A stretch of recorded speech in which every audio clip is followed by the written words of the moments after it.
In primetime news this evening, medical miracle needed, family seeking help to secure life-saving operation for conjoined twins. Jamaicans uncertain about country's readiness to deal with major disasters. And climbing temperatures force change in operation at Portland-based primary school.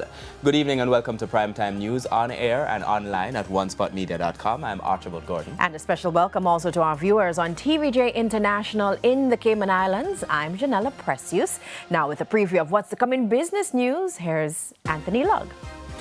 Well, Janella, the documents from the FinSAC Commission of Inquiry have been uploaded to the Finance Ministry's website. We'll have the details a little later on in the business day. I'm sure lots of people are going to be looking for that. And Jermaine Brown has a preview of what's coming up in the big show, Primetime Sports. Well, thanks, Archie. Lots of cricket coming up, though. The West Indies men, they lost to Sri Lanka, their T20 series. However, we'll be hoping for better luck for the Windies women. They face New Zealand in the T20 World Cup semi-finals on Friday. We'll tell you more a bit later on.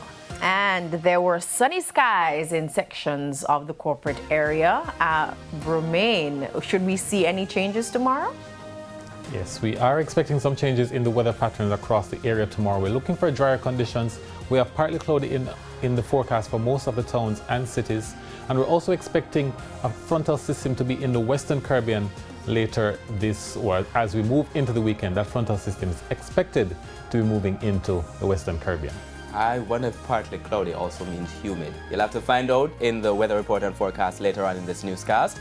But there's also sports commentary and E-Prime as well. But before the break, the feedback question. And this evening we're asking, what would you do to improve brand Jamaica globally? You can share your comments online, facebook.com/televisionjamaica, and you can post on X at TVJ News Center.